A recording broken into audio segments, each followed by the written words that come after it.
أعوذ بالله السميع العليم من الشيطان الرجيم.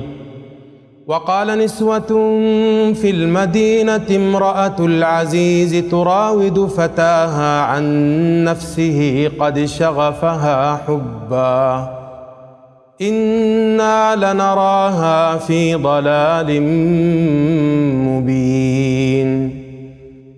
فلما سمعت بمكرهن أرسلت إليهن وأعتدت لهن متكأ وآتت كل واحدة منهن سكينا وقالت اخرج عليهن. فلما رأينه أكبرنه وقطعن أيديهن وقلن حاش لله ما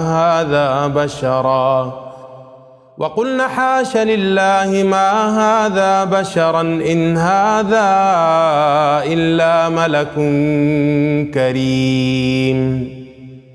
قالت فذلكن الذي لمتنني فيه ولقد راودته عن نفسه فاستعصم ولئن لم يفعل ما آمره ليسجنن وليكونن من الصاغرين. قال رب السجن أحب إلي مما يدعونني إليه وإلا تصرف عني كيدهن أصب إليهن وأكن من الجاهلين. فاستجاب له ربه فصرف عنه كيدهن إنه هو السميع العليم. ثم بدا لهم من بعد ما رأوا الآيات ليسجننه حتى حين. ودخل معه السجن فتيان قال أحدهما إني أراني أعصر خمرا وقال الآخر إني أراني أحمل فوق رأسي خبزا تأكل الطير منه نبئنا بتأويله إنا نراك من المحسنين. قال لا يأتيكما طعام ترزقانه إلا نبأتكما بتأويله قبل أن يأتيكما ذلكما مما علمني ربي إني تركت ملة قوم لا يؤمنون بالله وهم بالآخرة هم كافرون واتبعت ملة آبائي إبراهيم وإسحاق ويعقوب ما كان لنا أن نشرك بالله من شيء ذلك من فضل الله علينا وعلى الناس ولكن أكثر الناس لا يشكرون. يا صاحبي السجن أأرباب متفرقون خير أم الله الواحد القهار. ما تعبدون من دونه إلا أسماء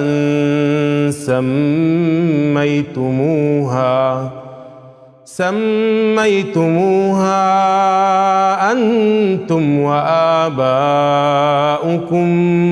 ما أنزل الله بها من سلطان إن الحكم إلا لله أمر ألا تعبدوا إلا إياه ذلك الدين القيم ولكن أكثر الناس لا يعلمون.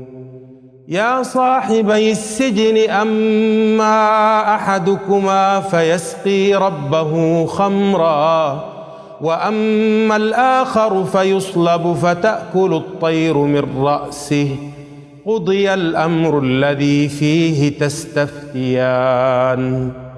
وقال للذي ظن أنه ناج منهما اذكرني عند ربك فأنساه الشيطان ذكر ربه فلبث في السجن 10 سنين. وقال الملك إني أرى 7 بقرات سمان يأكلهن 7 عجاف و7 سنبلات خضر وأخر يابسات يا أيها الملأ أفتوني في رؤياي إن كنتم للرؤيا تعبرون.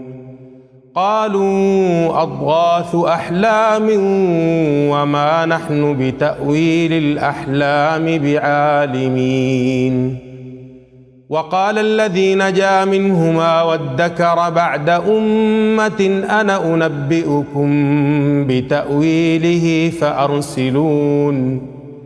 يوسف أيها الصديق أفتنا في 7 بقرات سمان يأكلهن 7 عجاف و7 سنبلات خضر وأخر يابسات لعلي أرجع إلى الناس لعلهم يعلمون. قال تزرعون 7 سنين دأبا فما حصدتم فذروه في سنبله إلا قليلا مما تأكلون. ثم يأتي من بعد ذلك 7 شداد يأكلن ما قدمتم لهن إلا قليلا مما تحصنون. ثم يأتي من بعد ذلك عام فيه يغاث الناس وفيه يعصرون.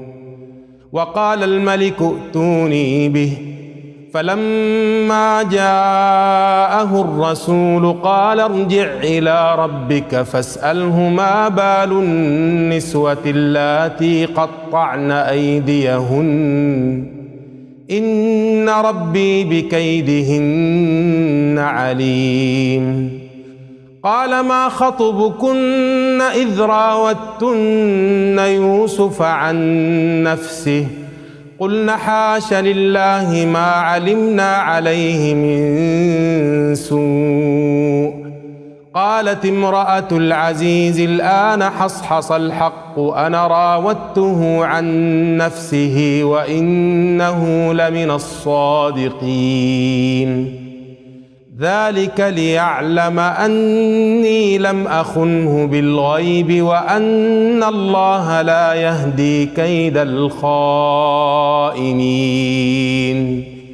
وما أبرئ نفسي إن النفس لأمارة بالسوء إلا ما رحم ربي إن ربي غفور رحيم. وقال الملك ائتوني به أستخلصه لنفسي فلما كلمه قال إنك اليوم لدينا مكين أمين. قال اجعلني على خزائن الأرض إني حفيظ عليم. وكذلك مكنا ليوسف في الأرض يتبوأ منها حيث يشاء نصيب برحمتنا من نشاء ولا نضيع أجر المحسنين. ولأجر الآخرة خير للذين آمنوا وكانوا يتقون.